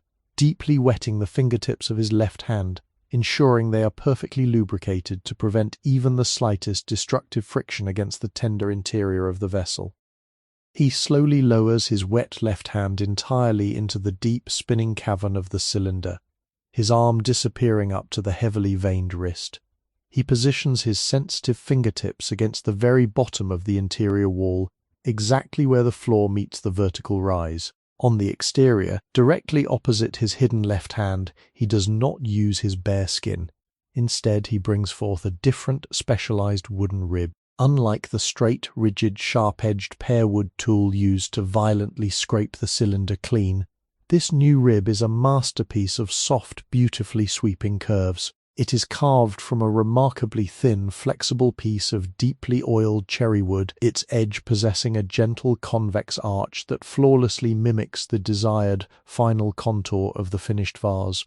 He holds this beautifully curved cherry wood rib against the spinning exterior wall, holding it completely stationary, acting as a rigid, unyielding mold, a physical boundary that will dictate the absolute final limit of the clay's outward expansion. The transformation begins with an impossibly slow, highly concentrated outward push from his hidden left hand. Deep within the dark interior of the spinning cylinder, his fingertips gently press against the wet earth, gently forcing the clay wall outward. Instantly, the rigid vertical profile of the lower cylinder begins to miraculously swell. It is a breathtaking visual resembling a heavy, deeply saturated, muddy balloon, being slowly, continuously inflated by a silent, invisible breath.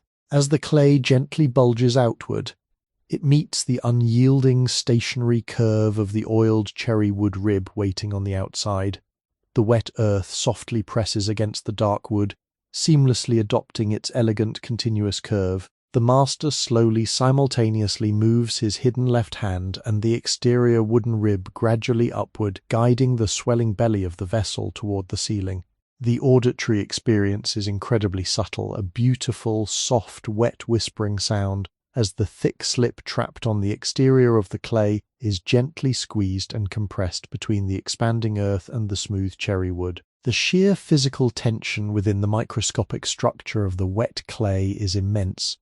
Millions of tiny, flat, hexagonal clay platelets are being stretched, pulled, and rearranged to accommodate this massive volumetric expansion, held together entirely by the invisible, magical plasticity born during their long, quiet months resting beneath the damp canvas in the dark corner of the studio. As the swelling belly of the vessel reaches its maximum glorious diameter, appearing beautifully full and deeply pregnant with empty space. The master must seamlessly transition into shaping the upper architecture of the vase. He gently eases the intense outward pressure from his hidden left hand, allowing the walls to maintain their newfound magnificent volume. Now, the motion fundamentally reverses. To create the iconic, elegant, sweeping shoulder of the vessel, he begins to gently compress the spinning clay inward from the outside. Using the soft, fleshy webs between his thumbs and forefingers, he lightly encircles the upper portion of the spinning form. With an incredibly delicate, beautifully regulated inward pressure, he slowly forces the wide open top of the vase to gradually constrict. The clay, ever obedient to his patient commands, gracefully folds inward upon itself, the walls thickening slightly as the circumference of the vessel is dramatically reduced. The form beautifully transitions from a wide, generous, swelling belly into a taut, elegantly sloping shoulder, visually gathering its upward momentum before dramatically narrowing into a tight, incredibly delicate, soaring vertical neck. With the sweeping, elegant silhouette of the vase now fully established, the master directs his absolute unbroken focus to the very top edge of the vessel, the fragile, wildly spinning rim. Left untouched, this edge would dry into a terribly sharp, unpleasant, uneven precipice, highly susceptible to chipping and deeply uninviting to the touch. It must be perfectly rounded, compressed, and beautifully finished. For this incredibly delicate task, he abandons his wooden ribs and heavy, calloused fingers, reaching instead for the smallest, most unassuming tool in his entire, meticulous collection.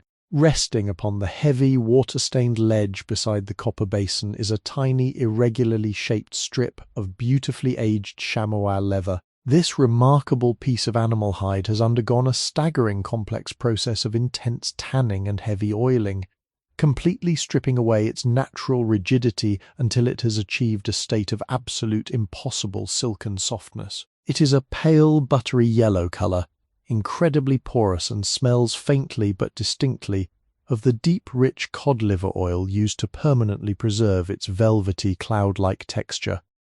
The master gently picks up this tiny, weightless scrap of golden leather and drapes it carefully over the tips of his right index and middle fingers. He slowly dips his leather-draped fingertips into the dark, icy water of the copper basin. The porous chamois instantly greedily drinks the cold water, swelling slightly and becoming completely saturated, transforming into an incredibly heavy, soft, wet, golden sponge. He lifts his hand, allowing the excess clear water to drip softly back into the basin, and gently brings the wet leather directly into contact with the fragile, spinning rim of the tall vase. He folds the wet chamois delicately over the very top edge, completely enveloping the sharp, uneven clay within the heavy, silken embrace of the wet hide. With an incredibly light, impossibly gentle, downward pinch, he allows the dizzying rotation of the wheel to pull the clay smoothly through the wet leather. The friction is virtually non-existent. The heavily lubricated chamois simply glides over the spinning earth like a soft, wet tongue. Instantly, the sharp, jagged edge is miraculously compressed, smoothed, and deeply rounded into a perfect, thick, flawless, welcoming lip. The microscopic particles of clay are perfectly aligned, sealing the rim and giving it an undeniable, beautiful visual weight that perfectly balances the sweeping, generous curves of the swelling belly below. The vessel is now complete, standing upon the spinning wooden head as a breathtaking, silent testament to the absolute mastery of form and physics. However, the heavy wooden kickwheel is still rotating with immense rhythmic energy, the massive oak flywheel below maintaining its dizzying, hypnotic momentum. The master must now slowly, carefully bring this heavy mechanical heartbeat to a complete, absolute halt. He does not use his hands. Doing so would require touching the delicate, freshly thrown vessel and instantly destroying its flawless surface. Instead, he extends his right leg once more, reaching downward toward the heavy, spinning edge of the thick oak disc. He gently presses the soft, supple leather sole of his shoe against the rough, iron-bound outer edge of the flywheel. At first, he applies only the absolute lightest feathery touch, allowing the thick leather of his shoe to simply drag against the spinning iron. beautiful, low, continuous, scraping hiss echoes through the quiet studio, the distinct, highly textural sound of friction violently fighting against immense stored kinetic energy. Gradually, beautifully, he increases the heavy downward pressure of his foot. The intense, rhythmic, breathless whoosh of the spinning timber slowly begins to deepen, its pitch dropping into a lower, heavier frequency. The dizzying blur of the pale spinning vessel directly before him slowly begins to resolve, the optical illusion of perfect stillness shattering as the individual, microscopic streaks of wet slip become beautifully visible once more. The wheel protests with a low, heavy wooden groan, the massive iron axle fighting against the thick, cooling animal grease. Slower and slower it turns, the rotation becoming sluggish, heavy, and delightfully languid. Finally, with one last gentle dying creak of the ancient timber frame, the heavy oak flywheel completely surrenders to the friction. The apparatus shudders once, incredibly softly, and then ceases all movement entirely. The profound, heavy, absolute stillness of the early morning instantly floods back into the dusty alcove, enveloping the master and his newly born creation in a thick, velvety blanket of absolute, uninterrupted silence. The final essential act of the morning's delicate labor is to physically separate the finished wet vase from its heavy, dark wooden foundation. The master reaches across the wheel and retrieves his twisted brass cutting wire, the very same heavy tool he used to effortlessly slice through the massive mound of raw sleeping earth. He pulls the thin, heavily oxidized wire perfectly taut between his thumbs, wrapping the smooth, dusty walnut toggles tightly around his knuckles. He positions the taut, humming wire absolutely flat against the very surface of the fruitwood throwing head, perfectly aligned with the dark, wet base of the finished vase. With a slow, fluid, incredibly steady, horizontal pulling motion, he draws the tightly twisted brass directly beneath the heavy, wet vessel. As the wire effortlessly bites into the highly compressed base of the clay, it produces a distinct, wet, highly satisfying suctioning sound, a slow, thick, muddy shuck that cleanly breaks the intense vacuum-like seal between the earth and the wood. The master carefully pulls the wire completely free, allowing it to drop softly onto the dusty floorboards. The elegant, curving vase now sits absolutely perfectly, entirely detached, resting gently in the quiet shadows, a beautiful, wet, fully realized form patiently waiting for the slow, agonizingly delicate process of drying to gently, softly begin. Now that the heavy, tightly twisted brass wire has cleanly severed the invisible bond between the wet earth and the wooden wheel, the newly born vase sits in a state of absolute, breathtaking vulnerability. It is completely unsupportable by human hands. The soft, water-logged clay would instantly deform, permanently capturing the heavy indentations of the master's fingers and ruining the flawless, symmetrical curves he just spent an hour coaxing into existence. To move this incredibly delicate, heavy form, he must rely on a pair of specialized, deeply trusted wooden lifting paddles. These are not flat, rigid boards, but two beautifully carved, symmetrical crescents of pale, incredibly lightweight linden wood. Their inner curves meticulously shaped to perfectly match the swelling outward profile of the vase's lowest, heaviest quarter. He slowly, gently slides these soft wooden crescents onto the surface of the throwing head, positioning them precisely on opposite sides of the severed base. With an impossibly slow, perfectly synchronized inward pressure, the wooden paddles embrace the lowest section of the wet earth. He holds his breath once more, locking his wrists, and gently lifts. The heavy vase miraculously rises from the wood, entirely suspended between the pale linden crescents, a dark, gleaming jewel of raw river mud held completely aloft. He turns his body with a slow, sweeping, highly calculated grace, his heavy leather boots shuffling silently across the chalky floorboards, completely avoiding any sudden jarring movements that might send a devastating shockwave through the fragile, wet walls of the suspended vessel. He carries the damp, glistening form toward the center of the studio, directly beneath the massive, dark oak ceiling joists where the beautifully complex network of hanging drying racks rests in the quiet shadows. These racks are long, narrow planks of untreated, highly porous pine, suspended perfectly level by thick braided hemp ropes. The master slowly raises the wooden paddles, hovering the vase just an inch above the pale dry wood of an empty shelf. With a gentle, imperceptible relaxing of his wrists, he allows the wet base of the clay to finally softly make contact with the pine. He carefully slides the linden paddles away, leaving the vase standing perfectly upright, a flawless dark silhouette against the dimly lit background of the studio. This specific shelf is a quiet, purgatorial space, a beautifully calm waiting room where the aggressive, heavy manipulation of human hands is completely replaced by the incredibly slow, invisible, delicate work of the surrounding air. The highly porous pine board immediately, silently begins its vital duty, acting as a gentle natural sponge.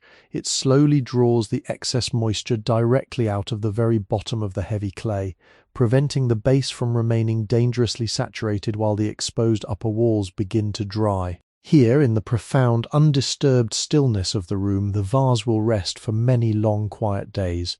The visual and tactile transformation that occurs during this slow evaporation is absolutely mesmerizing. The deep, dark, highly reflective olive-grey colour of the wet clay slowly, imperceptibly begins to fade, yielding to a much lighter, chalky, beautifully muted shade of warm beige. The incredibly slick, mirror-like sheen of the silken slip slowly evaporates into the dry, thirsty air, leaving behind a completely matte, remarkably smooth, beautifully dry surface.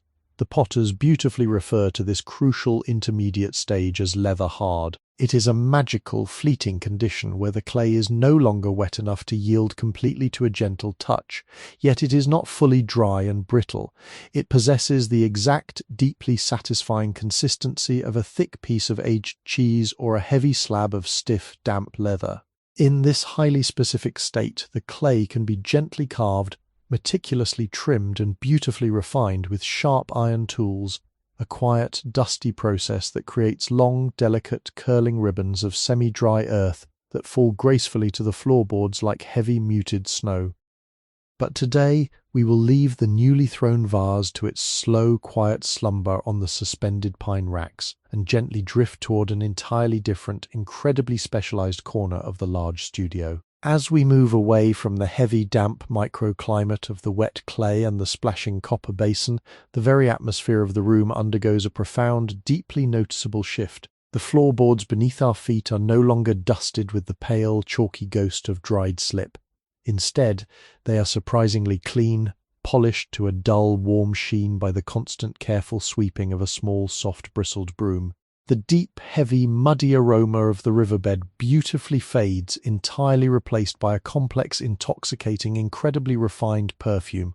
It is the sharp, clean, deeply herbal scent of distilled lavender spike oil, perfectly mingled with the warm, golden, slightly nutty fragrance of pure, cold-pressed linseed oil, and the faint, sweet, crystalline whisper of hardened pine sap. We have quietly entered the sacred, beautifully illuminated domain of the master painter, the quiet artisan whose incredibly delicate, precise touch will eventually transform the blank white canvases of the fired pottery into soaring, iconic masterpieces of blue and white storytelling. This small, dedicated workspace is perfectly positioned directly beneath a large, eastern-facing window intentionally designed to capture the absolute purest, most consistent, brilliant white light of the morning, a vital requirement for the incredibly sensitive, detailed color work about to softly unfold. At the very center of this bright, clean alcove rests a beautifully constructed desk of solid, deeply oiled walnut.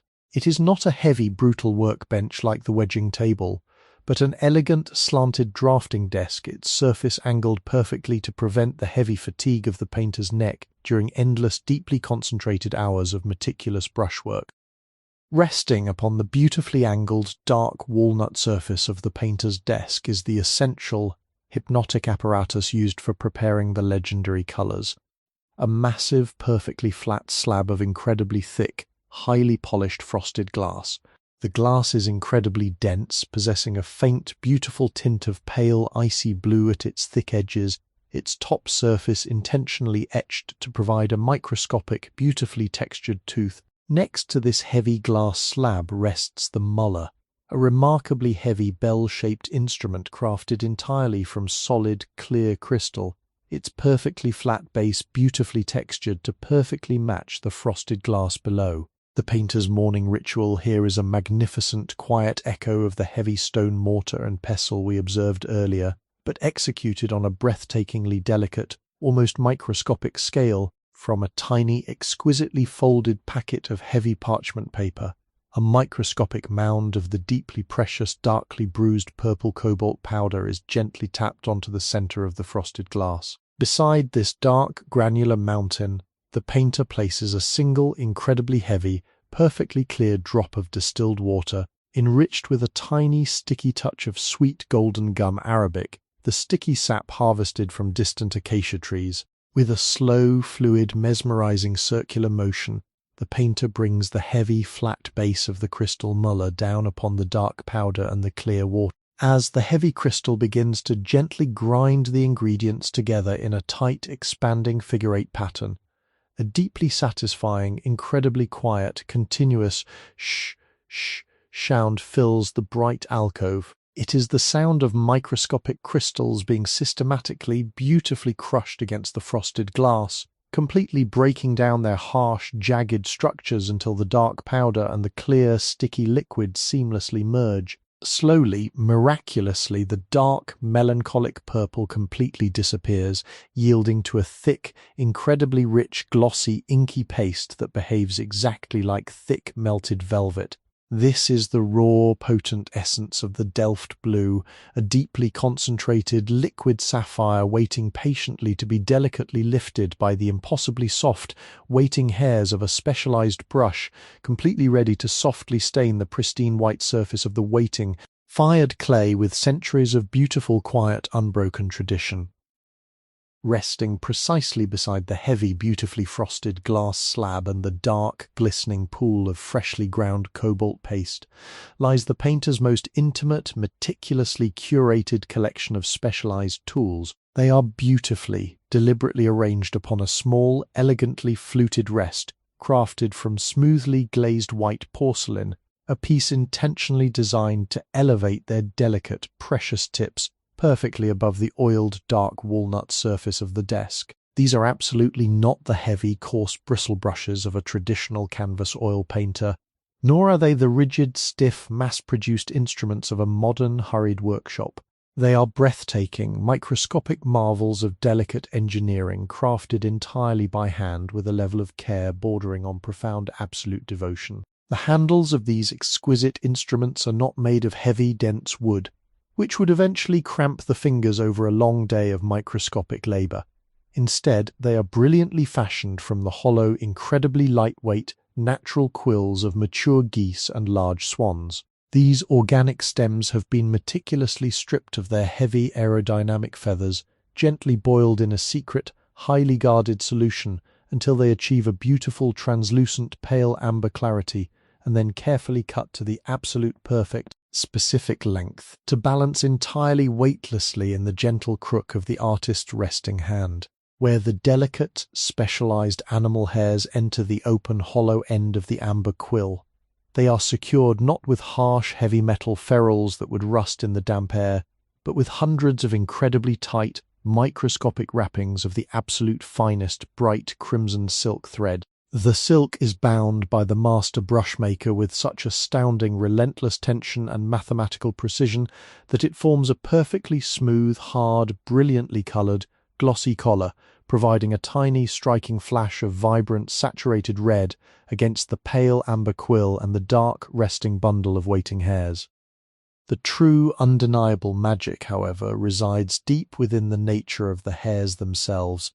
They are a deeply fascinating, complex study in natural texture and unparalleled microscopic softness. For the incredibly fine, sweeping, continuous outlines that form the intricate, foundational skeletons of the classic Delft motifs, the painter relies on a highly specialized brush known affectionately as the trekker. The hairs of this specific brush are exceptionally long, extraordinarily thin, and undeniably beautifully supple. They are harvested with immense gentle care from the soft, protected underbelly of a wild red squirrel during the absolute coldest, deepest, most unforgiving depths of the harsh European winter.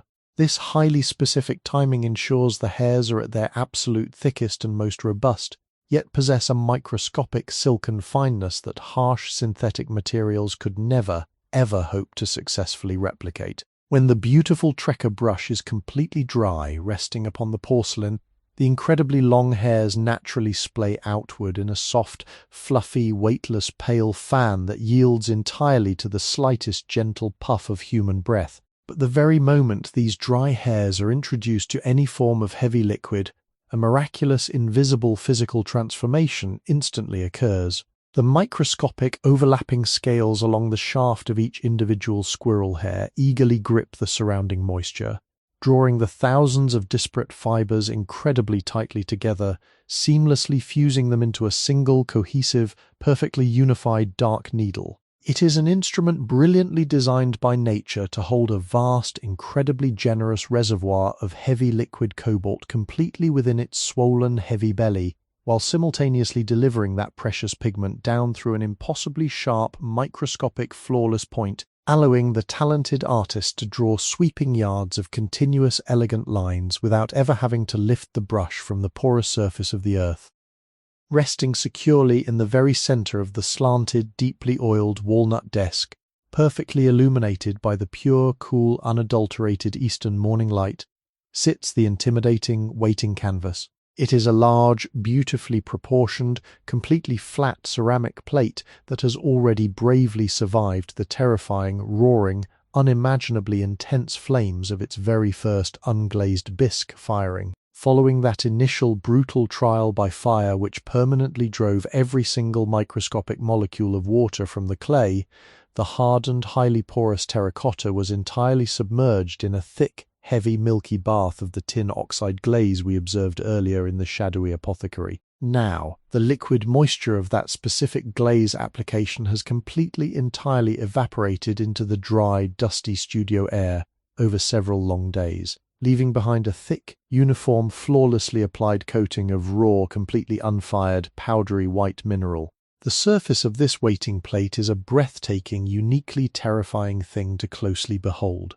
It is not yet the hard, glossy, highly reflective, glass-like finish of a finished, fired piece of porcelain. Instead, it is intensely, profoundly, beautifully matte, possessing the exact visual and tactile texture of a pristine, heavily frosted winter pane or a perfectly smooth, completely untouched, endless field of newly fallen, deeply frozen snow. It is so incredibly chalky, so violently, aggressively dry, that if you were to simply brush the soft pad of your index finger lightly against its surface, you would instantly wipe away the powdery tin layer completely, exposing the coarse dark red earth beneath and ruining the flawless snowy background forever. This intensely dry, highly porous sponge-like nature makes the upcoming painting process one of the most uniquely demanding, utterly unforgiving, and deeply stressful artistic disciplines in the entire world. The raw, chalky glaze is incredibly, violently thirsty.